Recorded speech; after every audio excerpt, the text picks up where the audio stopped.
Hello folks, both new to the channel and those that are coming back, welcome. Today I want to talk about why your first hand pew should be a micro or subcompact instead of the Micro 9 or compact, the extremes that everyone recommends, and why it's the best for most people for EDC carry. And I'm using certain words because, reasons, but anyway, guys, what is the correct size that most people should get?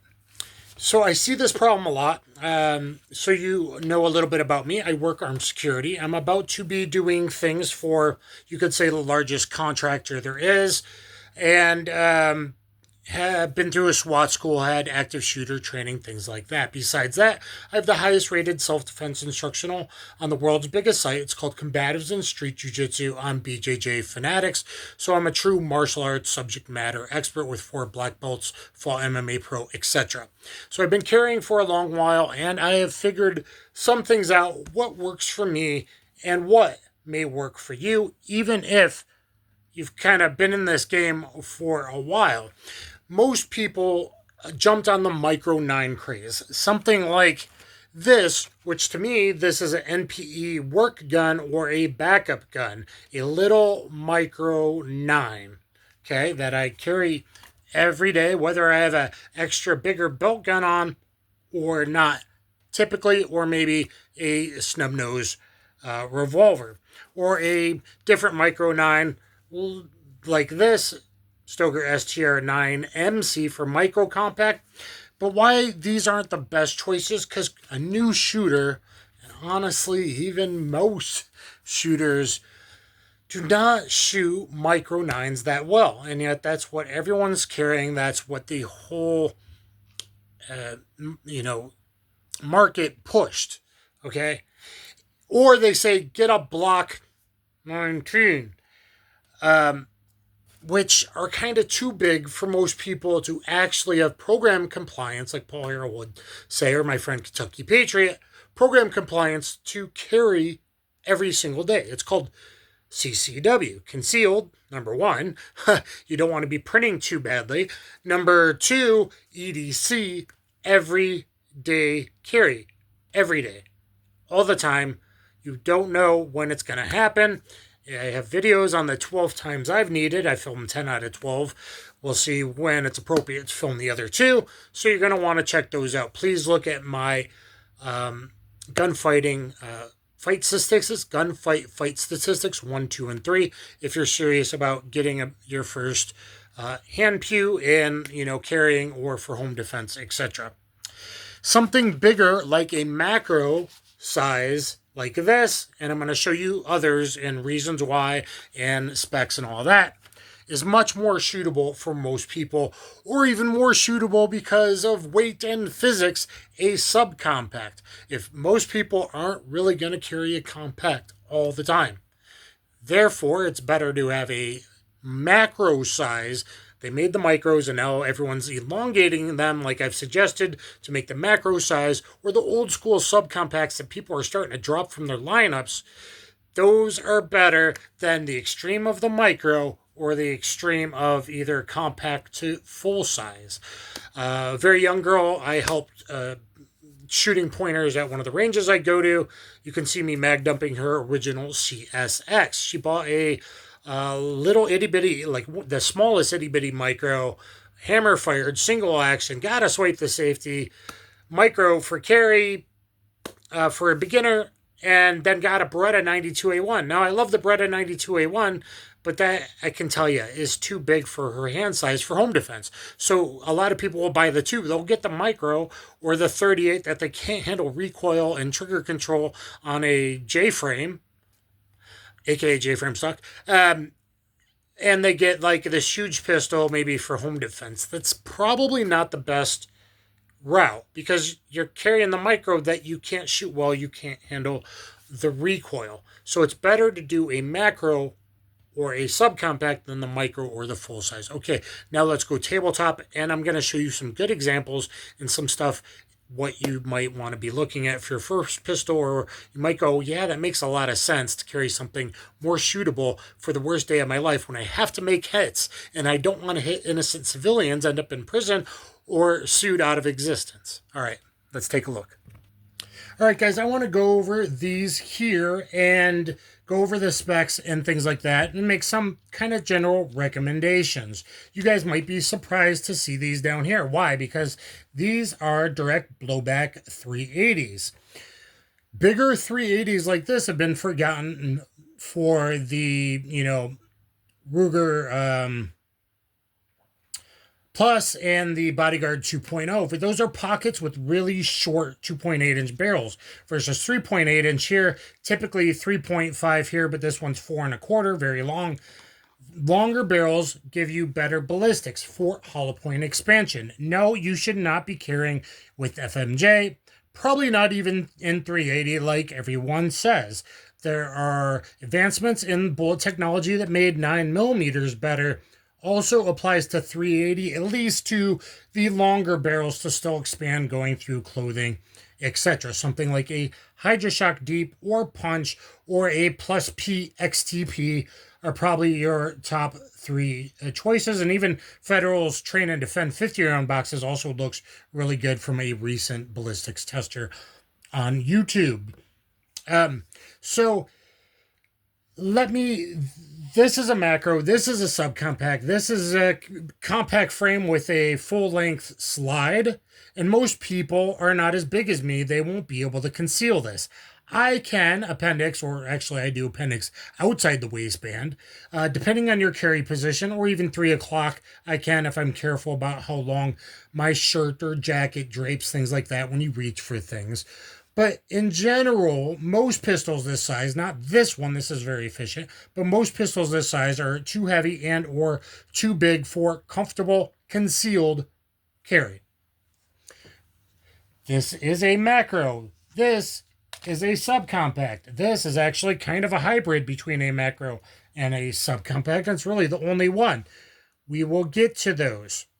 I want to talk a little bit more about the 380s. This is a Beretta 84BB. This is really a perfect carry gun other than it does not have a decocker. If you want a decocker, you're going to have to find, and they're getting pretty expensive used, an 84F. Like this square trigger guard that doesn't look as nice with the decocker. This has a safety, so some might like that. You could carry it decocked for them, decock at the range safely for them.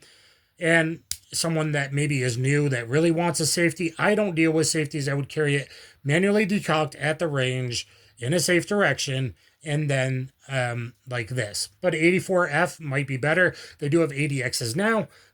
Some have reported feeding reliability problems in ADX that this doesn't have with jacketed hollow points, and it has a rail that does not make it as easy, as thin to carry. What I want to point out is, looking at the fronts here and the sizes of these pistols, you see that in the trigger guard area, these old larger 380s are much thinner top to bottom than like a subcompact or even a macro.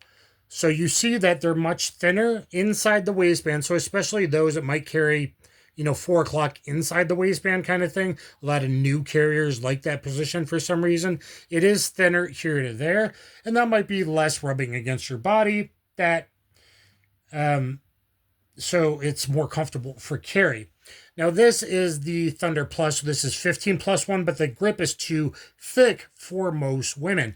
This is okay, especially because I put the thinner G10 lock grips on it that also give you better traction.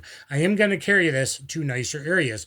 13+1 with newer McGar magazines and good Federal hollow points will get you by, like HydroShock Deep or Punch. The regular Thunder is 8+1, which that's my minimum I recommend for carry, is 8+1, 9 rounds in gun to give you fighting time for that 4 to 8 second gunfight.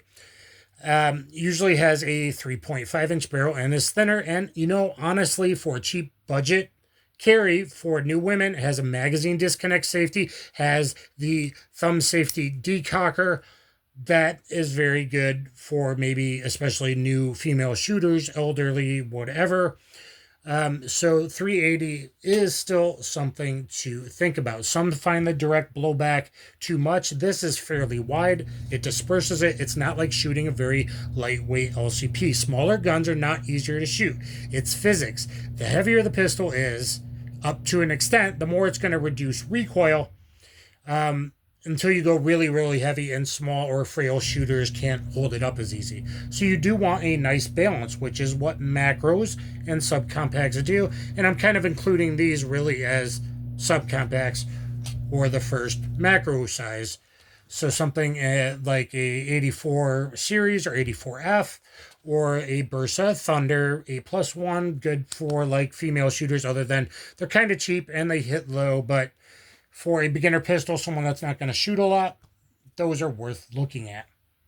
Now, this is a macro-sized.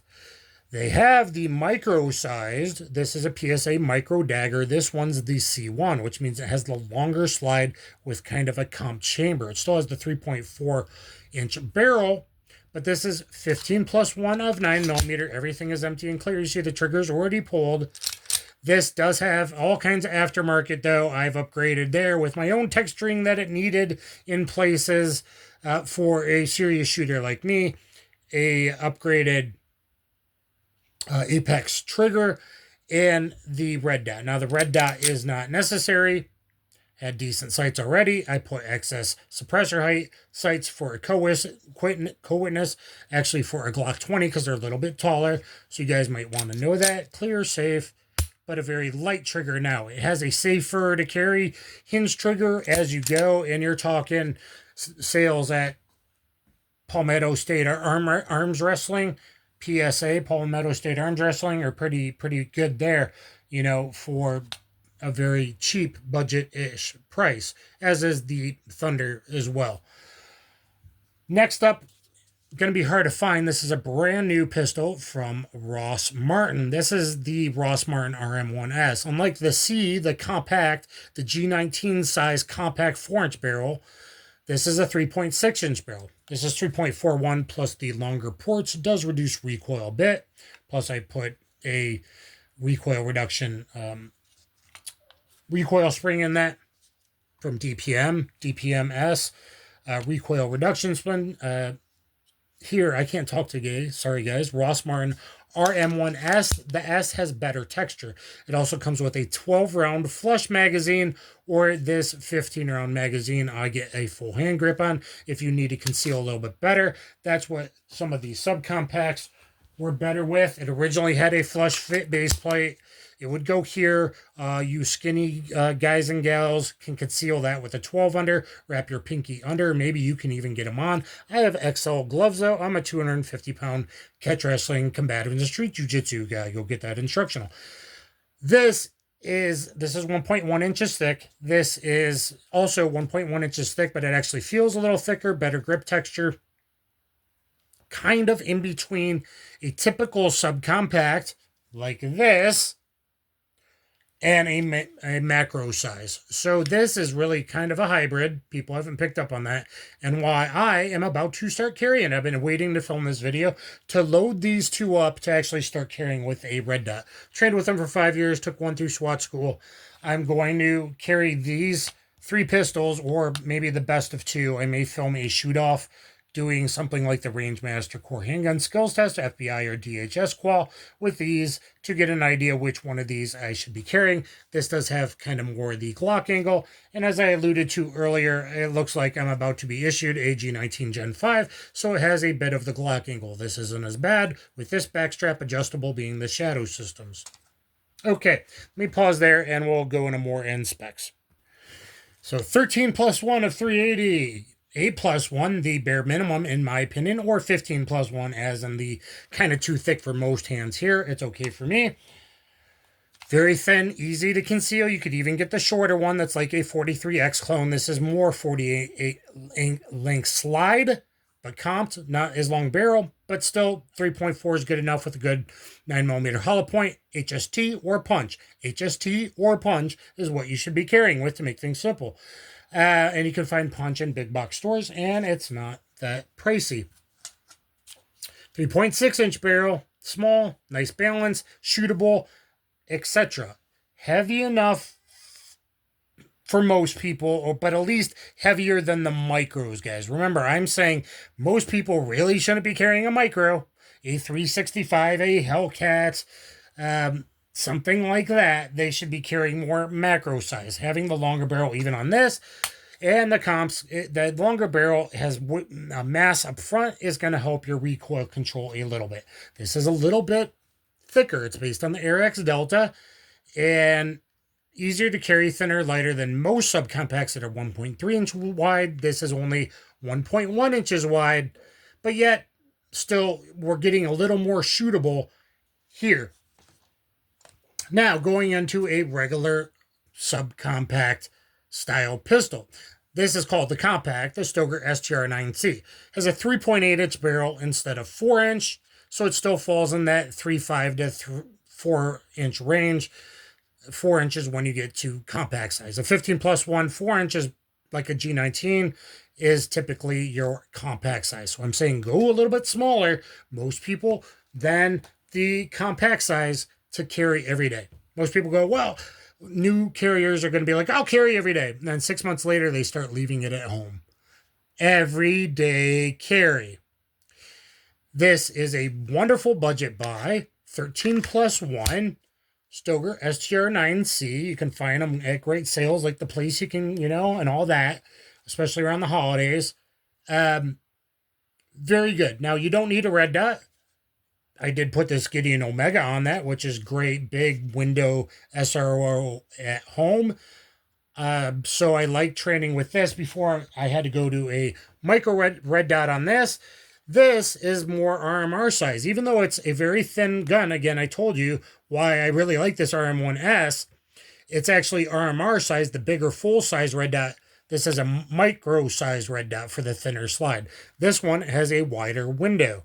So I got to see which one I actually perform with better with the Gideon Rock. So you can put bigger red dots on the Ross Martin RM1S and RM1C, though I like the texturing on the S better. It's kind of a 1.5 gen. I really, really dig this pistol. Back to the Stoeger. Fills the hand. This one is just heavy enough that, and just big enough without being too big and heavy. I don't think most women are going to hate this. It's going to recoil a lot less. This is probably getting too big, heavy for most women to carry comfortably. It could be done, especially if she's a bigger gal. And certainly I've loved my bigger gals enough over the years, because for every 2 bigger gals you love, you get one hot or, skinny, in shape girl. It's just the rules of attraction and good karma. At least that's what I used to think. And panned out pretty well over the years. Anyway, guys, trying to be a little funny, long video. Shadow Systems MR920P. This and Glocks and Blocks clones are very light for compact full sizes. This is compact 15+1 frame with a 19+. So this is factory, comes comped, very efficient comped, like an actually engineered design, actual comp for hot ammo. Wonderful, wonderful. Talking specs, guys. You might want to freeze frame there before you wrap up the video. A Burst of Thunder or the Thunder Plus is listed at 20 ounces. This with the longer James Bond kind of thing here, like my top 5 James Bond that was hidden pew-pews. This is 22 ounces. This is 23.5 ounces with these wonderful Lock G10 grips. This comes very lightweight, the Micro Dagger C1 at 17.4 ounces unloaded. 1.1 inches thick, 3.41 barrel, plus the comp chamber. It's 23.2 ounces here. Now that I've added all the doohickeys and doodads, the Apex trigger, the excess night sights, the Meprolite red dot, and added all the extra grip tape, adds weight and all that. So this is now 23.2 ounces. This with the 15 rounder, and by the way, this is a fully ambi gun, slide release and mag release on both sides, but you won't accidentally hit it the way it's engineered. A very nice job, Ross Martin. This is also 23.2 ounces, the way it's shown here with the 15, the red dot, the steel, good sights and all that, night sights. So this one, both of these should weigh 29.3 ounces loaded. When you go over 30 ounces, to 35 ounces is kind of my cutoff for comfortable carry. Things start getting heavier. The Stoeger TR9C 13+1, 24 ounces unloaded. 25.9 here with a Gideon Omega. I think we're, maybe just over 30 ounces loaded 13+1. I was saying this is too big for most people. This happens to be very light and efficient, so I could actually, maybe I should, it's so high performance, just carry this. Shadow Systems MR920P has the adjustable back straps to change from that Glock angle. It's at the medium, which is kind of a Glock angle. The small is 1911. The large is a Glock angle, but with the medium plus the mag well, it's not that bad for me. But like I said, I might be going a Glock angle anyway, unless I get some extra backstrap decelerator thing to put in there to help with the angle. Anyway, this is 24 ounces unloaded. It's about 30 ounces loaded, just under with the PMag or just over with a GMag. There you go. For comparison purposes, a Glock 19, which is a 4-inch compact, guys, G5, is 23.63 ounces unloaded, 30 ounces loaded. A Glock 26.5 Gen 5, 3.43-inch barrel, 21.69 ounces unloaded, 26 loaded, 10+1. If you're in a free state, it's probably better for most people to have pinky instead of pinky dangling control. Add a +2 base, use a 12-round PMag or an OEM Glock mag, probably better. 12+1. So you're getting up there in weight, but it is smaller, going to carry a little bit better. So again, the subcompact size, like a Glock 26 over a 19, is going to be easier for most people weight-wise and easier to conceal. And that's why I think newer and experienced shooters, guys, you should be looking at the macro / subcompact size. Everyone stopped about subcompact size. Another subcompact to consider is still being made, not in 40 anymore. I just checked Smith & Wesson's site. Is Smith & Wesson 3.6-inch 9mm, either for law enforcement with the 12-round mag. I think civies are maybe limited to only the 15, but a subcompact size, like I like the 3.5 to 3.8, a 3 to 3.8 here to 3.5. If it didn't have that, a 3.5 to 3-inch barrel, macro or subcompact, is what most people can shoot good enough to actually be carrying and make good enough hits with, and be comfortable enough to train with. Most people aren't training with the micros they carry. They're training with their bigger gun to feel better about themselves, and then they can't shoot the Micro-9 for crap. So that's the reasons why you should get a macro or subcompact instead of a Micro-9, or a bigger. So let me know what you guys think in the comments down below, please. I hope this helps you out. Please thumbs up, share, subscribe. Please subscribe. Hit the notification bell. Get notified when I upload, because I'm hidden into the shadow realm and it really stinks. And that's why I'm frustrated today. So guys, please do all the things down below.